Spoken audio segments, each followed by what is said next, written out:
Welcome to another Chalk or Not segment. This time we're covering UFC London, where we have 6 fights that are considered chalk on this card.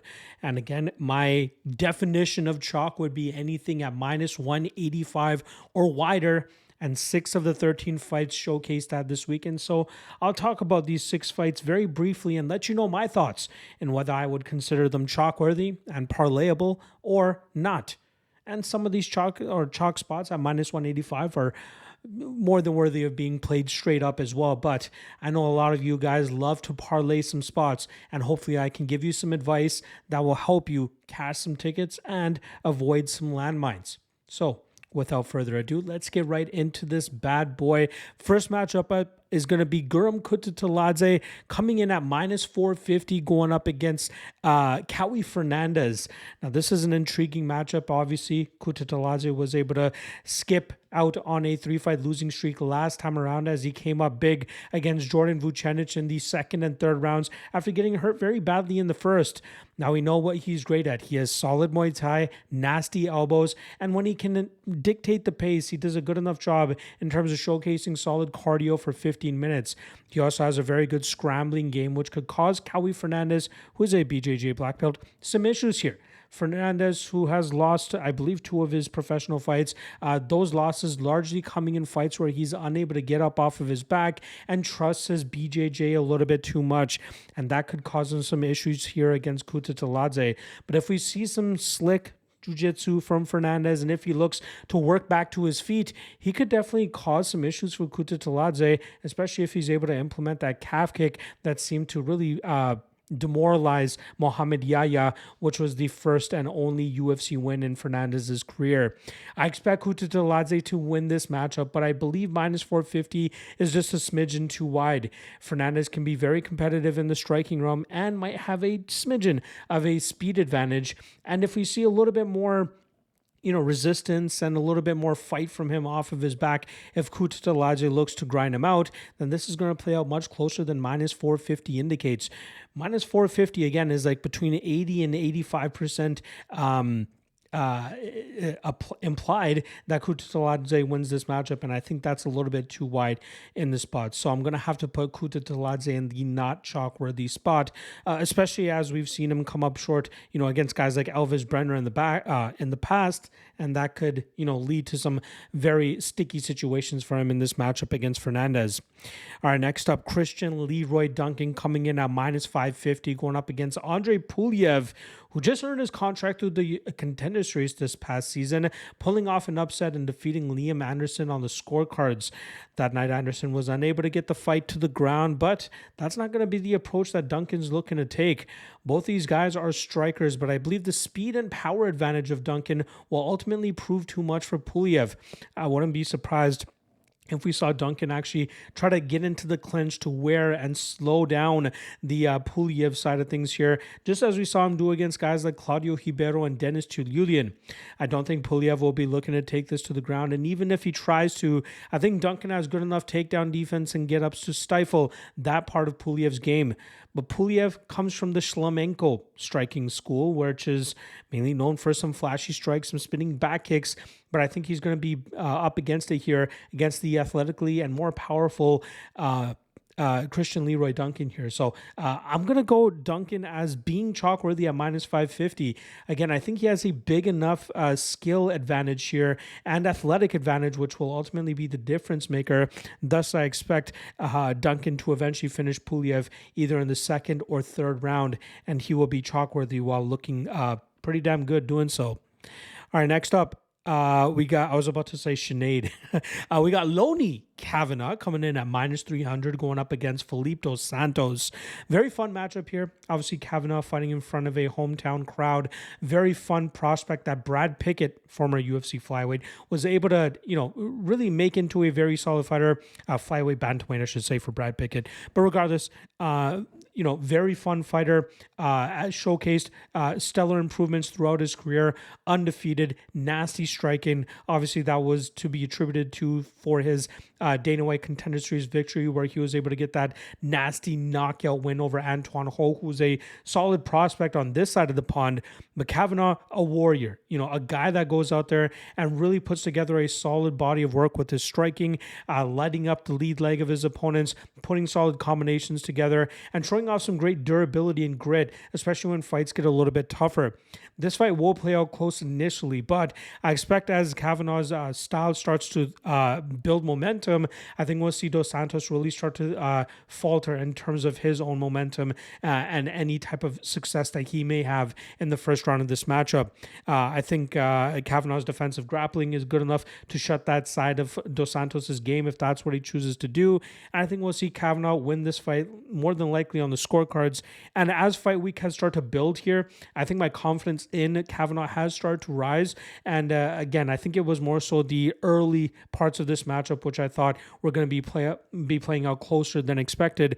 But I really expect Kavanaugh to start rolling down the hill here, building momentum, and eventually pulling away in deep waters here and cruising to a decision win or getting a late finish as well. So at minus 300, I'm more than happy to take a shot on Kavanaugh being parlay worthy here. All right, next up, we're going to be talking about Jordan Vucenic coming in at minus 450 as he goes up against Chris Duncan. Not Christian Leroy Duncan, but Chris Duncan, the Scottish version. Now, Vucenic obviously made a splash in his UFC debut, which he took on short notice a week and a half after he won a main event for Cage Warriors. But he came in against Guram Kutateladze, hurt him early, almost got him out of there, and then ran out of steam as Kutateladze was able to rally back in the second and third rounds. Now, Vucenic is going to get a full training camp here and is deciding to stick up at 155 pounds, which I find interesting, but he's not all that small of a lightweight anyway. So if this is where he feels most comfortable, that's fine. Now he's going up against Chris Duncan, who obviously, a guy that a lot of people have underrated, maybe saying that he has a little bit of a durability issue, but, he had that loss to Vyacheslav Borshev on the Contender Series, and it seems like he's very much changed his game since then, not just being a headhunter, but a guy that does a good enough job in terms of mixing the martial arts here, and we saw it obviously last time around where he was able to get a submission victory over Balaji Oki. If his durability can hold up, I think this is a very winnable matchup for him against Jordan Vucenic. I'm still picking Vucenic to win this, don't get it twisted, but it will surely play out closer than the minus 450 indicates on Vucenic. Now, I think Vucenic is getting that recency bias love that we've seen from other fighters that have come into the UFC on short notice and outperformed their price tags initially, even in defeats, like as we saw again with Felipe Dos Santos when he fought Manel Cap.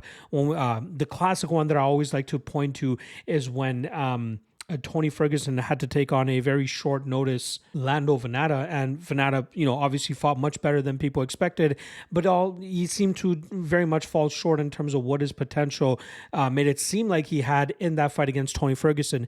Now, I'm not saying Vucenic won't have a successful UFC career, but I think that recency bias is coming into this matchup, and I think it's a little bit over the top. I think Duncan is worthy of being considered as an underdog here. I think he's a live underdog, and I think he can be competitive in all aspects of this fight.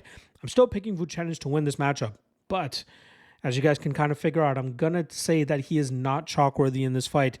He's a solid talent, but Duncan is somebody that's been criminally underrated throughout his UFC career, and I think this is another spot where that's happening, but I believe just the odds should be closer. All right, next up, Alexia Thainara coming in at minus 185, going up against Molly McCann. Now, McCann was originally scheduled to face Estela Nunes, but Thainara has stepped in on about 2.5 to 3 weeks notice here, right at the edge of being considered chalk at minus 185. I saw her at minus 200. I've seen her at minus 175. Now, it seems like she's kind of leveling off at that minus 185 range. Now, Thainara, she earned her contract through the Contender Series this past season by completely shutting out the former LFA flyweight champion, Rose Conceição. She controlled that fight from jump, whether it was with her pressure and constantly pushing Conceição backwards or getting the fight into the grappling realm and just smothering her from that top position. I think this is a horrible matchup for Molly McCann. I really think this is a fight that if Thainara is, fully prepared, which I believe she is, I don't think she would take this short notice UFC debut considering she already has a UFC contract, if she wasn't ready. And again, she's flying overseas. There are some things that are going against her here, but stylistically speaking and talent-wise, I really think Thaynara is a very tough matchup for McCann. We've seen what other grapplers have been able to do to McCann, and I think that the pace, pressure, and grappling of Thaynara will ultimately be the difference maker here. And I'm more than happy to take a shot on her straight at -185. So you damn well I believe she's chalk worthy in this spot. Again, the only thing kind of working against her, two things working against her: short notice and having to fly across the pond for this matchup.